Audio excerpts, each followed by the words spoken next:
Today we're going to be looking at isosceles and equilateral triangles. So let's first look at the parts of an isosceles triangle. First we have the legs, and the legs are the congruent sides. So for instance, in that isosceles triangle, those two legs are congruent. So these are our legs. The base is the third side. So this is our base. Our vertex angle is where the two congruent sides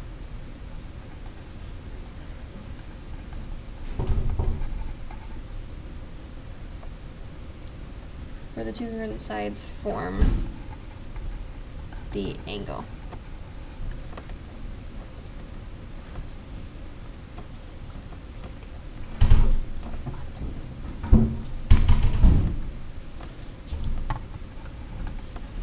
So where the two congruent sides form, this is our angle, so this is our vertex angle.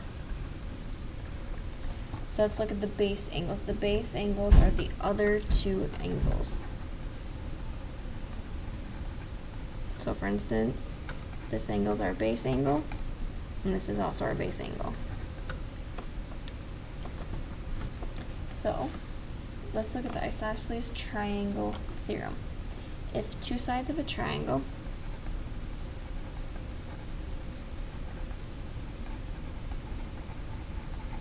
are congruent,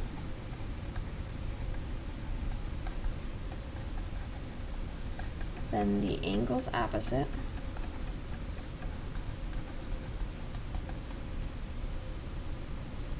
those sides are congruent.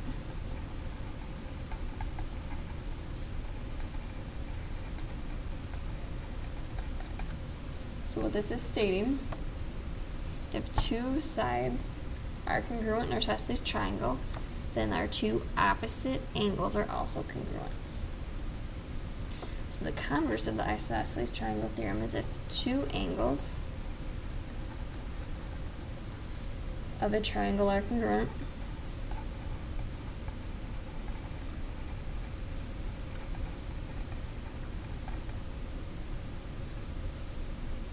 then the sides opposite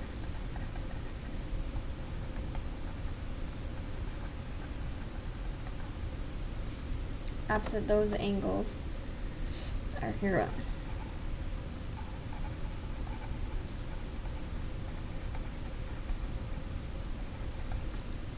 So the converse is stating that if our two base angles are congruent, then the sides opposite are also congruent. So theorem 4.5, the bisector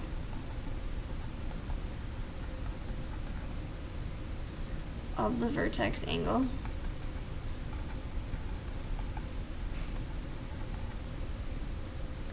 of an isosceles triangle is the perpendicular bisector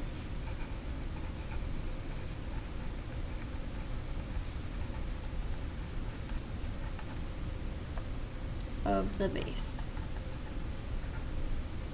So let's look at a picture. If we have our isosceles triangle, congruent sides, what this is saying is if we have a bisector of our vertex angle, meaning it cuts this angle in half, then it forms a perpendicular bisector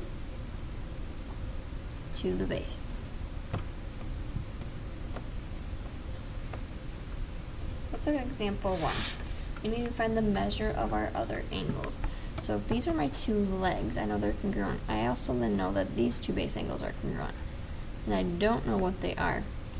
But I do know that three angles in a triangle have to add together to be 180 degrees. So I have 2x plus 32 equals 180. So then if we start to solve this, if we look at 180 minus 32, subtract that to both sides, 2x equals 148. So then if we divide both sides by 2, x equals 74. So that means both of our base angles are 74 degrees. So example 2. I'm going to find the value of x. So we're working with an isosceles triangle.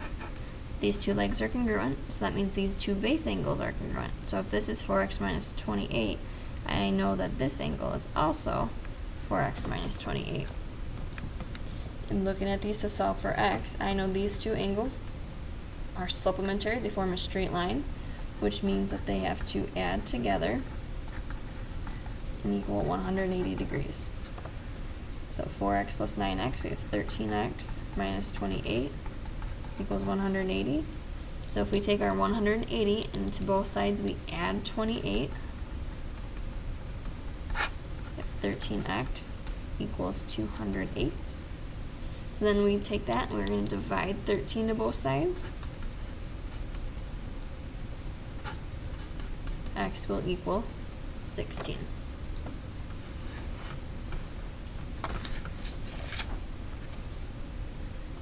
Alright, so let's look at example 3. Using our triangle, the measure of angle ABD, this angle right here is 62 degrees. We want to find the measure of angle CAD, so we want to find this angle right there.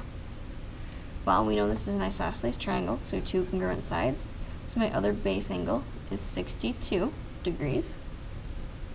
So to find the third angle, this angle A up here, I know 62 plus that third angle needs to equal 180.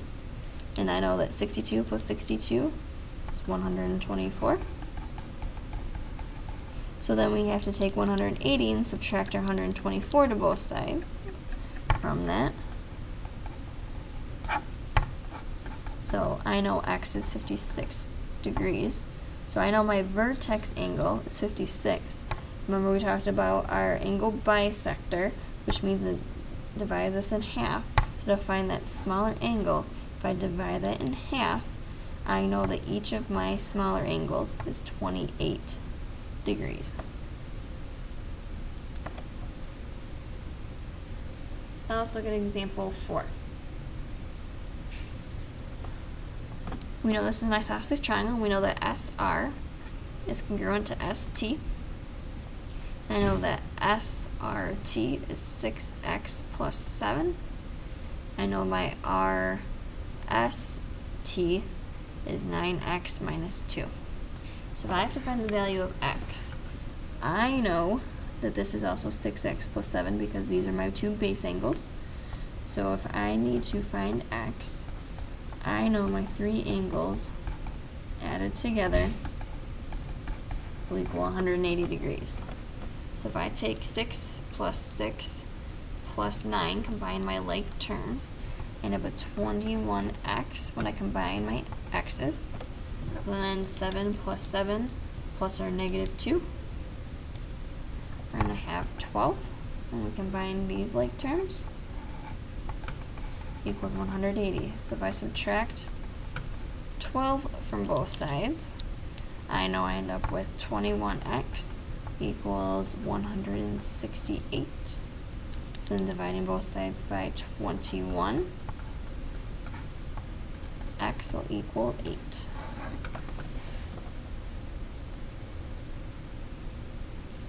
Alright, let's look at last of our definitions. A corollary is a statement that follows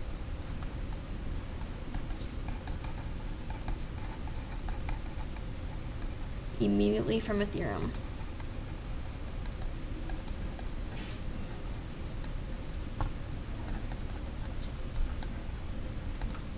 So that's like the corollary of an isosceles triangle theorem. That corollary states that if a triangle is equilateral,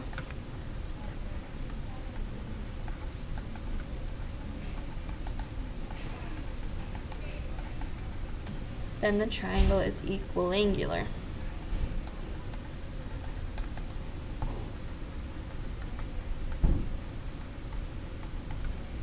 So the converse of that corollary is if a triangle is equiangular, then the triangle is equilateral.